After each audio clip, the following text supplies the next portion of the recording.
नमस्ते, जय Jhulelal. MDS university जो पंजो paper जंहिंमें हिकु ही किताबु रखियलु आहे, सुर्ख गुलाब स्वरा ख्वाब में प्रभु वफ़ा। जेके नोट्स आहिनि उन्हनि में मुहाग लिखियलु आहे,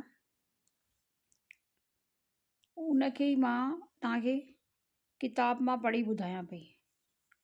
प्रभु वफ़ा हिकु पसंदि पियल बर्ख शाइर आहे। संजीदो, फ़हमीदो, बरजस्तो, मिठो ऐं मौसर। ॿोलीअ में सरलता ऐं रवानी, इबारत में पुख़्तगी ऐं ख़्यालनि में बुलंदी। शाइर जी हर सिंफ़ यानी हर वर्ग, हर श्रेणी ते शाइर यानी काव्य, पोइट्री, कविता यानी उन कविता जे कंहिं बि सिंफ़ खे छॾियो कोन्हे। हर कंहिं वर्ग श्रेणी ते उन कविता लिखी आहे। हर सिंफ़ ते कामयाबी सां कलम हलायो अथसि। ग़ज़ल शाइर जी कुंवार आहे।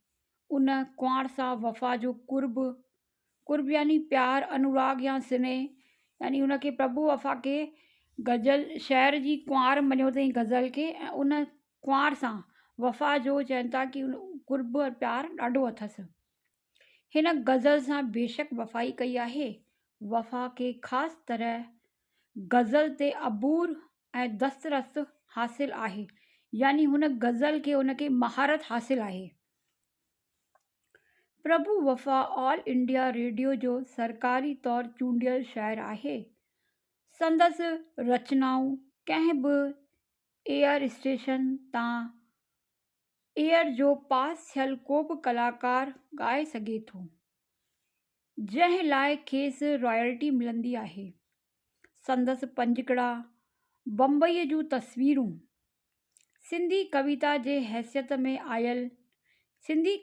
हैसियत में अखिल भारत कवि सम्मेलन लाइ AIR बम्बई स्टेशन तां बहितरीन कविता करे चूंडी वई हुई ऐं भारत जे ॿियनि ॿोलियुनि में तर्जुमो कई वई हुई। कुझु साल अॻु 26 जनवरी रिपब्लिक ॾींहं जे मौक़े ते दहली रेडियो स्टेशन तां वफ़ा नज़्म पढ़ी हुई, जंहिंजो तर्जुमो ॿियनि ॿोलियुनि में AIR तां प्रसारित कयो वियो हो। वफ़ा जे गीतनि ऐं नज़्मनि खे रूप ॾेई केतिरा ई रूपांतर रंगमंच ते ॾेखारिया वेंदा आहिनि ऐं रेडियो तां प्रसारित कया वेंदा आहिनि। रूपांतरण में समाज ऐं क़ौम जो नक्शो भली भांति चिटे सघियो आहे। सूक्ष्म तंज लाइ ही धन्यवाद जो पात्र आहे। वफ़ा पंजकड़नि जो निर्माता आहे। पंजकड़नि जी सिंफ़ असांजे सिंधी साहित्य में वफ़ा जी देन आहे।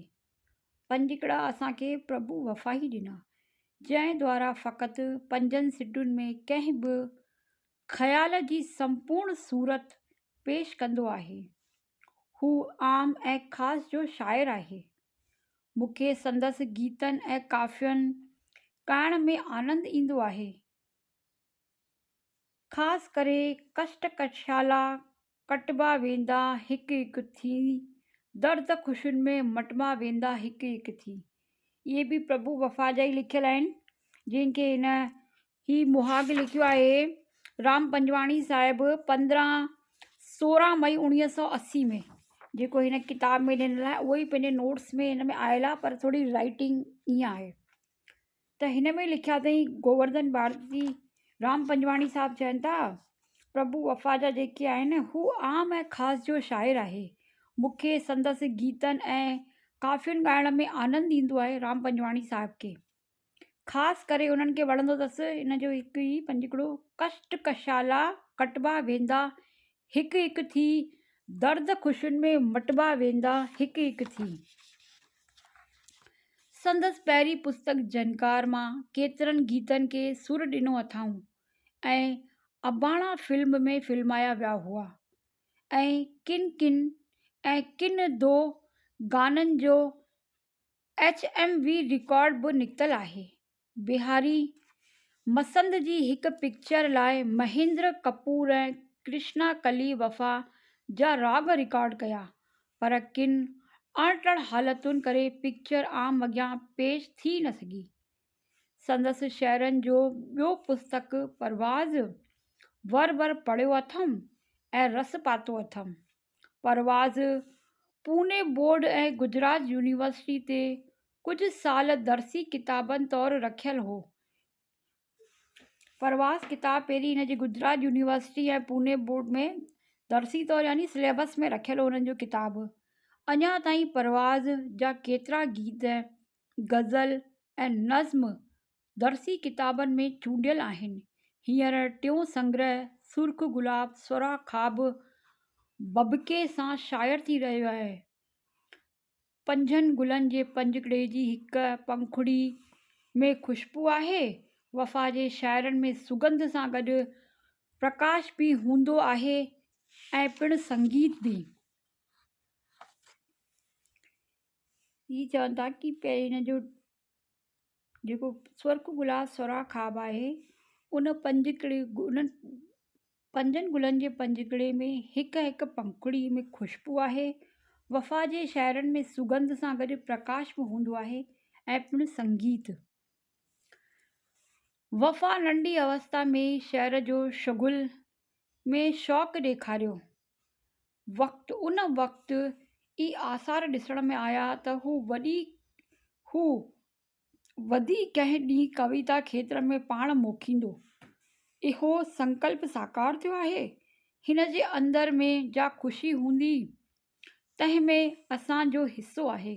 वफ़ा जिए ऐं लिखे असीं पढ़ूं ऐं ख़ुशि थियूं। राम पंजवाणी साहिबु चए था वफ़ा साहिबु त न प्रभु वफ़ा नंढी उमिरि में ई शहर में शगुल जो शौक़ु ॾेखारियो यानी उन्हनि खे नंढी उमिरि में ई पंहिंजो हिन महारत हासिलु करे छॾी कविताऊं हिननि ते ऐं ही लिखंदा रहनि असां पढ़ंदा रहूं ऐं ख़ुशि थींदा रहूं। ही शब्द आहिनि राम पंजवाणी साहिब जा जिन 16 मई 1980 में वफ़ा जी जे लाइ लिखिया आहिनि ऐं हिन किताब में उन्हनि जो मुहाग जे रूप में ॾिनल आहे। जय झूलेलाल, नमस्ते।